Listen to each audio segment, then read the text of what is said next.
burlesque is a great haven for a lot of creative minds to come together and produce something that you don't normally see. The tease is the biggest part. It's not always the reveal. And apparently the sexiest part about the woman is her gloves. So you can have so much fun with your audience without ever really showing them too much. It's a way to kind of unleash an alternate personality, like an alter ego on an audience, and that's quite liberating.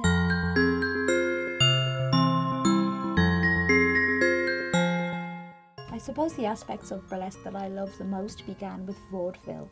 And vaudeville was like a touring circus that was travelling around America in like 1910, around about then. These are fantastic shows made up of, like it's very similar to a variety show. So there'd be like tap dancers, and they'd have singers and satire, and there'd be a whole lot of stuff going on like that. So burlesque really came from that area and from that scene, and that's what we really try to channel into our show. I think the LoveCats was a little bit haphazard when it began. We all came together like one big sultry family. The LoveCats seems to be growing from strength to strength. It seems to be getting more and more popular. People seem to really, really like it. People seem to be enamoured by our charm. There are a few burlesque troupes around, but I think what people are responding to mostly about our burlesque troupe is how varied it is. The LoveCats were spawned out of the Rocky Horror night down in the Harbour Bar in Bray.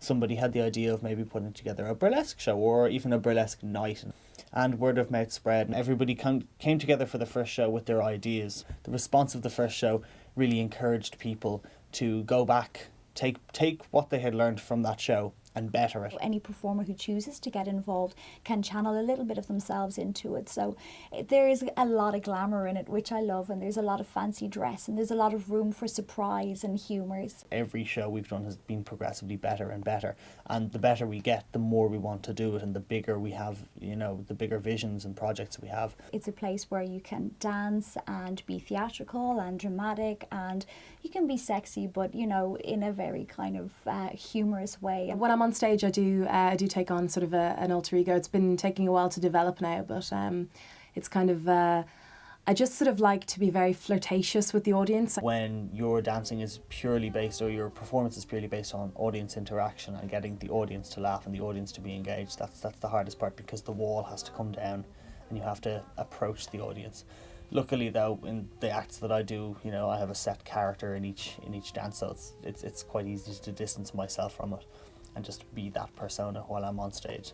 It's like a double-edged knife. One part, it's so liberating because you've free license to do as much as you want and you can interact with the audience, but at the same time there's a fine line to cross between going from, either boring on one side or too sleazy. There's been maybe one or two people who have been a little affronted by the nudity, the small amounts of nudity, I guess, but generally the audiences seem to appreciate what we're doing and enjoy the humour that's in it. I think when you're doing anything creative, anything that challenges the status quo, you will find people that oppose you and think that it's wrong.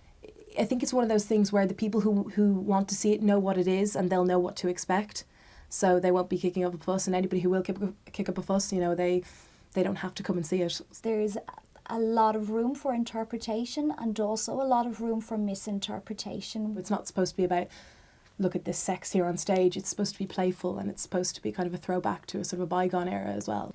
There's a lot of misconceptions about burlesque. There are people who think that, it's just stripping, and that's really maybe only the bones of the art. People, would read our posters and see pole dancing, and they come to the show expecting to see one thing, and we give them something completely else, and they walk away from that experience going, well, it's not what I thought it was going to be. And I think, you'll always encounter people who aren't happy with what you're doing. I think it's important for you to challenge them and make them see that it's not as bad as they think it is. We try very hard to be very classy in our approach, and we try to always bring the audience into what we're doing and make it about their experience and make it fun for them. I think that people are often pleasantly surprised when they come to see a full show. They're like, oh, this is not what we expected. We've come to a place in society where people are a lot more liberated and are for having fun, and burlesque is colourful and it's exciting, and it's something that everybody kind of knows about, but they haven't direct experience with.